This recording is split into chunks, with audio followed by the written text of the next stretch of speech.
जय श्री सीताराम, जय बालाजी महाराज, जय बजरंगबली। प्यारे साथियों, क्या आप ब्रह्ममुहूर्त के बारे में जानते हैं? दोस्तों, मात्र 7 दिनों तक लगातार ब्रह्ममुहूर्त के समय आप इस विधि को बेड पर लेटे लेटे या फिर बैठकर अभ्यास करते हैं तो आपकी कोई भी मनोवांछित कामना, इच्छा या प्रार्थना पूरी हो जाती है। आपको इस विधि का अभ्यास ब्रह्ममुहूर्त में करना है। इसीलिए सबसे पहले हम ब्रह्ममुहूर्त के बारे में जान लेते हैं और फिर इसी विधि के बारे में बात करते हैं। ब्रह्ममुहूर्त प्रातःकाल के उस विशेष 1 घंटा 36 मिनट के समय को कहते हैं जो सुबह 4 बजे से लेकर 6 बजे तक कटता है। तो इसमें कुछ और भी मान्यताएं हैं। अगर हम प्राचीन ग्रंथों का अध्ययन करें तो उनके अनुसार रात्रि को 4 कालों में विभाजित किया गया है, जिसमें पहला काल है रुद्रकाल। रुद्रकाल शाम 6 बजे से लेकर रात्रि 9 बजे तक प्रभावी रहता है। उसके बाद दूसरा काल है राक्षस काल।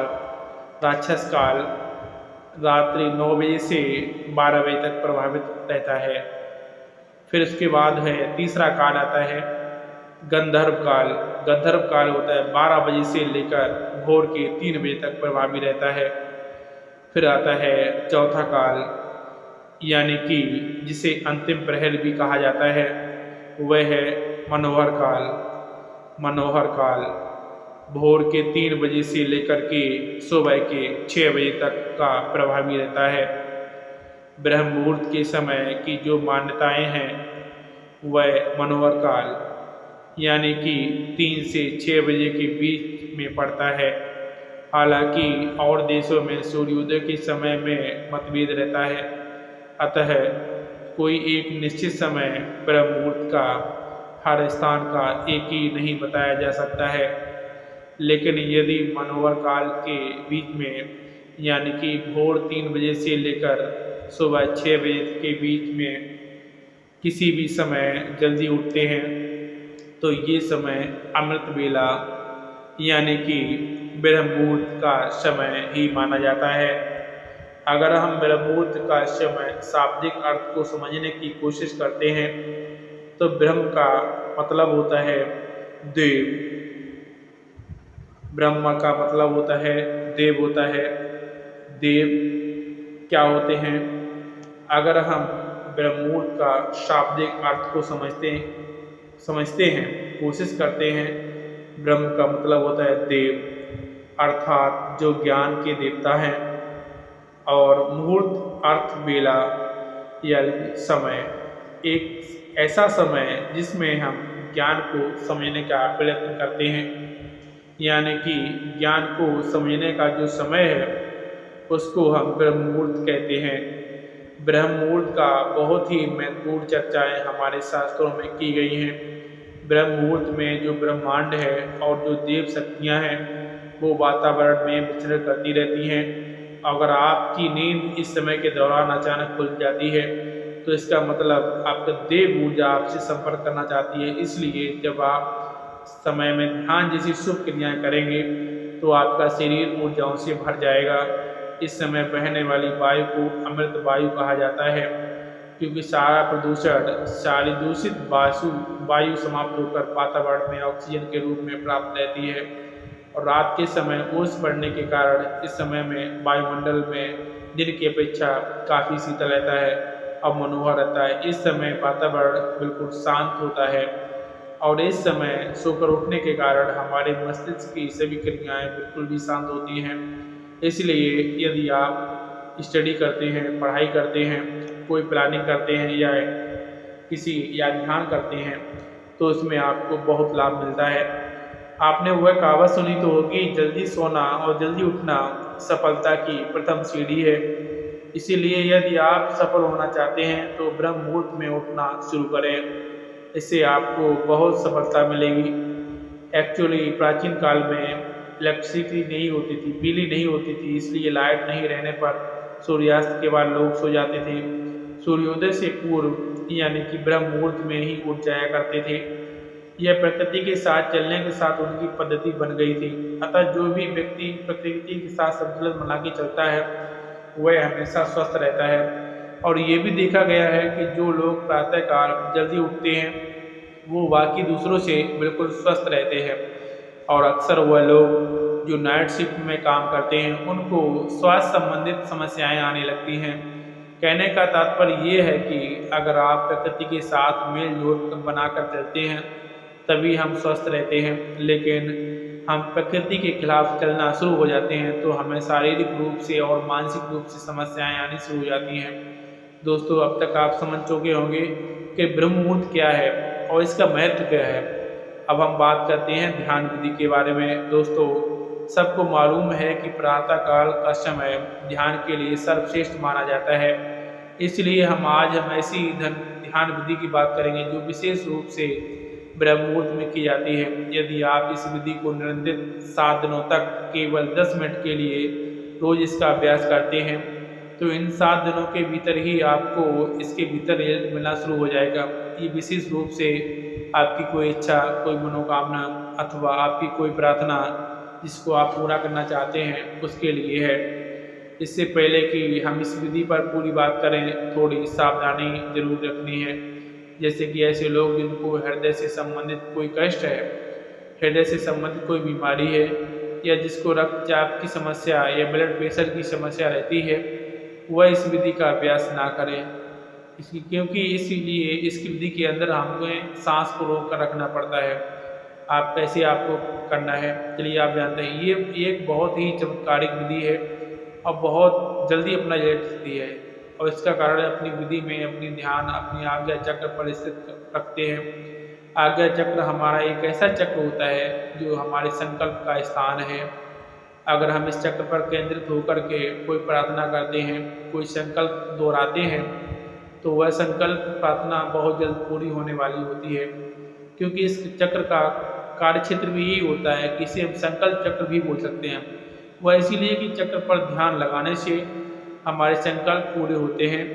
जैसे कि अगर हम कोई आज्ञा करें तो हमारी आज्ञा पूरी हो जाती है। वैसे ही सबसे पहले आप अपने कोई मनोकामना लें, जैसे कि कोई ऐसी आपकी इच्छा है जो आप पूरा करना चाहते हैं, उसको अच्छी तरह से डिसाइड कर लें। मेरी यह इच्छा है, मेरी यह मनोकामना है, ये पूरी होनी चाहिए। क्योंकि आपको 7 दिनों तक केवल उसी इच्छा की पूर्ति के लिए ध्यान विधि का अभ्यास करना है। इसलिए सबसे पहले एक इच्छा डिसाइड कर लें, फिर अपना ध्यान शुरू करें। सबसे पहले अर्ली मॉर्निंग यानी कि किसी ब्रह्म मुहूर्त के समय आप उठेंगे। उठने के बाद फ्रेश होकर नहा धो लें तो अच्छी बात है, नहीं तो आप सिर्फ हाथ मुंह धोकर तो भी चलेगा। फिर उसके बाद आप अपने घर के मंदिर में, पूजा स्थल में या अपने ध्यान कक्ष में ध्यान धोकर बैठ जाएं। ध्यान रखें कि वह जगह ऐसी हो जहाँ से बाहर की प्राणवायु भी आपके कमरे के अंदर भी प्रवेश करती हो। इस विधि को हम प्रातः ब्रह्म मुहूर्त में करते हैं, अतः इस समय आपको शुद्ध प्राणवायु की जरूरत रहेगी। तो ऐसे स्तर पर बैठना है जहाँ पर खुली हवा आपको अपने रूम में आनी चाहिए। और जब आप ध्यानस्थ होकर बैठें तो कमर सीधी होकर के और गर्दन सीधी करके दोनों हाथों को घुटनों पर रखकर बैठ जाएं। इसके बाद मुट्ठी बंद कर लें। पहले 2-3 मिनट तक अपने मन को शांत करें और शरीर को स्थिर करें। जब आपका मन शांत हो जाए, शरीर स्थिर हो जाए तथा श्वास सामान्य हो जाए, फिर आपको अपना ध्यान अपनी आज्ञा चक्र पर लेकर जाना है।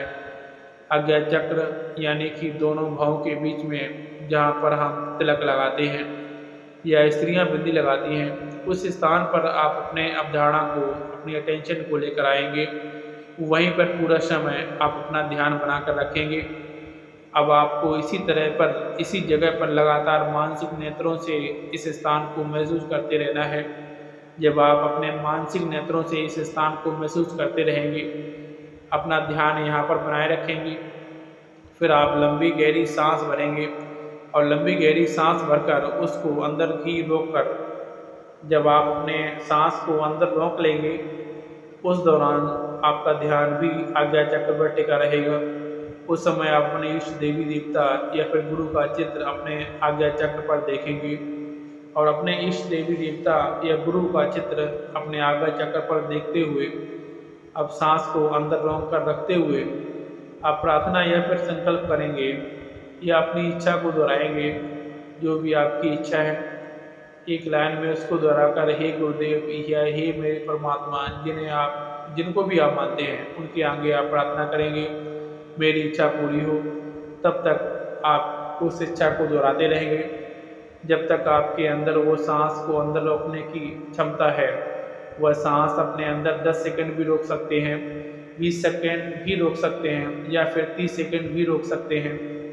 जितना भी हो सके बिना कष्ट के आप अपनी सांस को अंदर रोक सकते हैं। इसके बाद आपको ध्यान आज्ञा चक्र पे बनाए रखना है और अपने मन की आंखों से इष्ट अपने देवी देवता या फिर गुरु का स्मरण करते रहेंगे और बार बार अपनी इच्छा को रिपीट करते रहेंगे तब तक जब तक कि आपकी सांस अंदर रुकी हुई है। जब आपको लगे कि इससे ज़्यादा आप अपनी सांस को अंदर नहीं रोक सकते हैं तो फिर धीरे से आप मुँह से सांस को बाहर निकाल देंगे। याद रखें कि आपको अपनी सांस को नाक से भरना है और बाहर मुख से निकालना है। इस तरह यह एक चक्र पूरा हुआ। फिर आप 15 या फिर 20 सेकंड का थोड़ा रेस्ट करेंगे और सामान्य स्थिति में बैठे रहेंगे। रेस्ट के बाद तुरंत दूसरा चक्र शुरू करना है आपको, यानी कि फिर से आपको एक लंबी गहरी सांस को लेना है और अंदर ही सांस को रखना है और अपने ध्यान को आगे चक्र पर टिकाना है। इसके बाद अपने मन में इष्ट देव देवता अपना अथवा अपने गुरु का चित्र निहारना है और इन सभी चीज़ों के साथ अपने दोबारा प्रार्थना को फिर से रिपीट करना है। अपने संकल्प को अपनी इच्छा को दोहराएं, फिर से दोहराएंगे।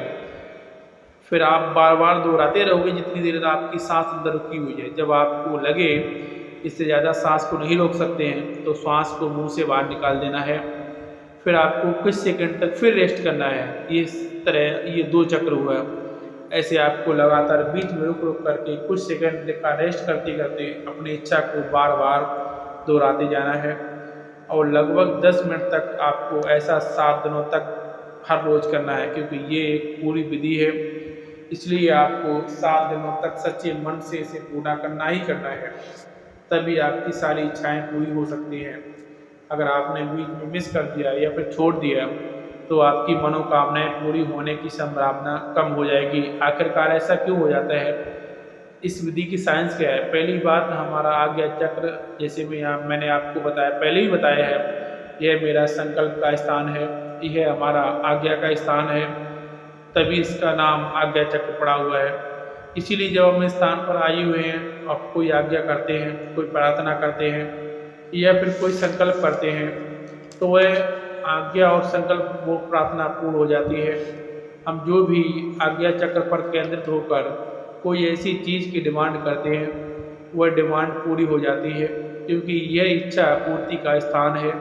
और दूसरी बात, जब हम इस प्रकार से सांस को अंदर को लेते हैं तो क्या होता है, इससे हमारी पूरी बॉडी में एक इमरजेंसी की सिचुएशन आ जाती है। जब हम इतनी देर तक सांस को रोकते हैं तो क्या होता है, हमारा दिमाग रुक जाता है, हमारे विचार रुक जाते हैं। ऐसा क्यों होता है? ऐसा इसलिए होता है क्योंकि अब आपके पास लग्जरी नहीं है आराम से विचार करने की। इसीलिए जब आप अपना सारा ध्यान इस किसी एक पर चुनकर लगाएंगे तो उसी स्थान पर आपका ध्यान लगेगा, यानी कि आपका मन पहले से ज़्यादा एकाग्र हो जाएगा। जब आप सांस को भरकर रोकते हैं तो ये दूसरी महत्वपूर्ण चीज़ है।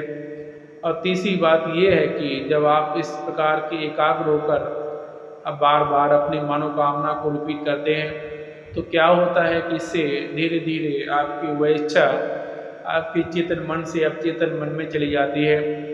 यानी कि वह इच्छा 1 दिन बाद या फिर 2 दिन बाद या फिर 3 दिन बाद जो विचार आप बार बार विचार आप दोहरा रहे हैं वो आपके अवचेतन मन में जाना शुरू हो जाती है, जो हमारे मन का गहरा तल है। और अगर आप किसी विचार को अपने अवचेतन मन में अपने सबकॉन्शियस माइंड में उतार देते हैं तो लॉ ऑफ अट्रैक्शन के अनुसार आपकी वो इच्छा पूरी हो जाती है। यही इसकी साइंस है। इसमें तीनों चीज़ें विशेष रूप से कार्य करती है। पहला, आज्ञा चक्र, ये एक आज्ञा चक्र का आज्ञा का स्थान है, हमारी आज्ञा को पूरा करता है। दूसरा, सांस जब अपने अंदर कर रखते हैं तो शरीर में इमरजेंसी की स्थिति हो जाती है, जिससे आप फालतू के विचार करने से बच पाते हैं और आपका मन एकदम एकाग्र हो जाता है। तीसरी चीज़ है, जो आप अपने मन को अवचेतन मन को खोल रहे होते हैं तब आपकी जो इच्छा है वो आपके अवचेतन मन में चली जाती है, जिससे वह इच्छा पूर्ति के द्वार खोलने शुरू हो जाते हैं।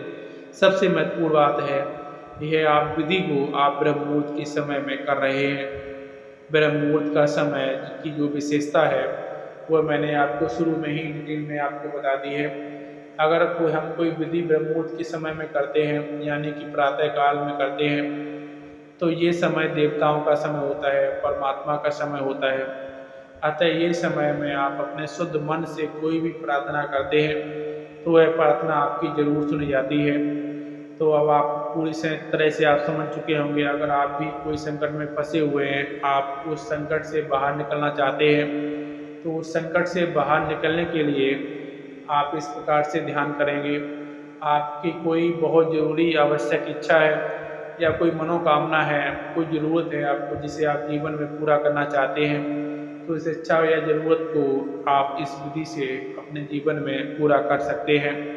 एक बात और, ऐसी कोई भी इच्छा प्रयोग विधि के लिए ना करें जिससे भी दूसरे का नुकसान हो, अन्यथा आप जिसके दुष्परिणाम के जिम्मेदार खुद होंगे। बाकी वीडियो को लाइक और चैनल को सब्सक्राइब जरूर करें और वीडियो को अपने दोस्तों के साथ जरूर शेयर करें। और मिलते हैं बहुत ही जल्द एक और नई वीडियो के साथ।